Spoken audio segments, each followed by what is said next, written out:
পশ্চিমবঙ্গে দক্ষিণবঙ্গের জেলায় জেলায় বেশ কিছুটা বৃষ্টি হয়েছে, তবে যা পূর্বাভাস রয়েছে আজকের দিনের যা খবর আমরা পেয়েছি তাতে বলা হয়েছে যে বাঁকুড়া, পুরুলিয়া, সঙ্গে পশ্চিম বর্ধমান, এছাড়া রয়েছে পশ্চিম মেদিনীপুর, এই জেলাগুলোর দিকে কিছুটা বৃষ্টি হবার সম্ভাবনার কথা বলা হয়েছে। তো অন্যান্য জেলাগুলোর ক্ষেত্রে বলা হয়েছে বিক্ষিপ্ত হালকা মাঝারি বৃষ্টি হতে পারে, ঝোড়ো হাওয়াটা থাকবে। কারণ সিস্টেমের খবর বলতে যে এখনও পর্যন্ত আমরা আপডেটটা পেয়েছি যে একটি নিম্নচাপ তৈরি হয়ে গেছে। সেই নিম্নচাপ তৈরি হয়েছে গাঙ্গেয় পশ্চিমবঙ্গ এবং উড়িষ্যা, উত্তর উড়িষ্যা সংলগ্ন জায়গাতে এবং উত্তর পশ্চিম বঙ্গোপসাগর সংলগ্ন জায়গাতে।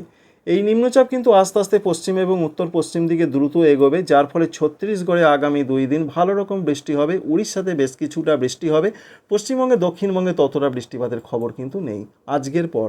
আগামীকাল থেকে বিশেষ করে 9 তারিখ, 10 তারিখ, 11 তারিখ পশ্চিমবঙ্গে দক্ষিণবঙ্গে গুরুত্বপূর্ণ কিছু বৃষ্টি হচ্ছে না।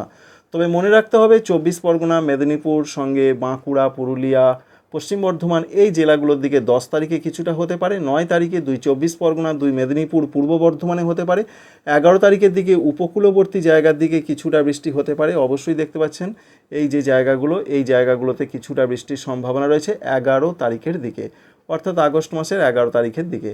এই রয়েছে মোটামুটি খবর। তবে পশ্চিমবঙ্গে দক্ষিণবঙ্গে আবার বৃষ্টিপাত বাড়তে পারে 12 তারিখ থেকে।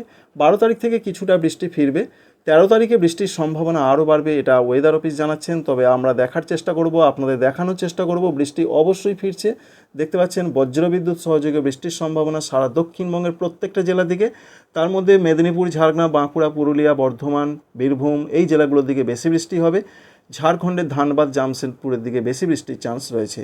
13 তারিখের এই খবর আমরা পেয়েছি। সবথেকে গুরুত্বপূর্ণ আপডেট যেটা আপনাদের জানিয়েছিলাম যে 15 তারিখে একটা বড় ধরনের নিম্নচাপ তৈরি হবে এবং তা থেকে বৃষ্টির চান্স সব থেকে বেশি 16, 17 এই দিনগুলোতে ব্যাপক বৃষ্টি হতে পারে। শুধু পশ্চিমবঙ্গর দক্ষিণবঙ্গ নয়, পশ্চিমবঙ্গের দক্ষিণবঙ্গ, উত্তরবঙ্গ, বাংলাদেশ, ত্রিপুরা, মণিপুর, মিজোরাম, নাগাল্যান্ড, আসাম, মেঘালয়, অরুণাচল প্রদেশ, এই ব্যাপক জোনটাকে কেন্দ্র করে কিন্তু নিম্নচাপ শক্তিশালী হবে এবং তার জন্য বৃষ্টি বাড়বে। এই রয়েছে দক্ষিণবঙ্গের জন্য খবর। উত্তরবঙ্গের ক্ষেত্রে বৃষ্টির সম্ভাবনা রয়েছে আজকে রাতের দিকেও ভালো রকম বৃষ্টি হতে পারে। দার্জিলিং, কালিম্পং, জলপাইগুড়ি, কুচবিহার, আলিপুরদুয়ার, এই জায়গাগুলোতে মাঝারি থেকে ভারী। আসামেও ব্যাপক বৃষ্টি হতে পারে, গোয়ালপাড়া, গুয়াহাটি, বরপেটা, এই জায়গাগুলোতে। উত্তর দিনাজপুর, দক্ষিণ দিনাজপুর, মালদহতে বিক্ষিপ্ত বৃষ্টি হতে পারে। আগামীকাল 9 তারিখের দিকেও সেই বৃষ্টির চান্স রয়েছে উত্তরবঙ্গের জেলাগুলোতে। 10 তারিখের দিকের যা খবর রয়েছে সোমবারও কিন্তু সকাল একটু বেলা পর্যন্ত উত্তরবঙ্গের ওপরের জেলাগুলো এবং সঙ্গে উত্তর দিনাজপুরে ভালো রকম বৃষ্টি হতে পারে। দক্ষিণ দিনাজপুর, মালদহতে হালকা মাঝারি বিক্ষিপ্ত বৃষ্টি হবে।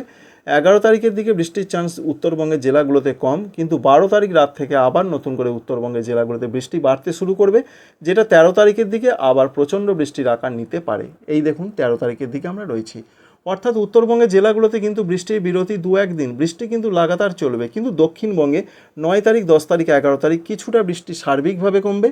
12 তারিখ থেকে আবার বৃষ্টি বাড়তে পারে, 13 তারিখে কিছুটা বাড়বে এবং আবার 15, 16 তারিখে ব্যাপক বৃষ্টি, 18 তারিখ পর্যন্ত সেই বৃষ্টির স্থায়িত্ব বজায় থাকতে পারে। আপডেটটি ছিল এই পর্যন্তই।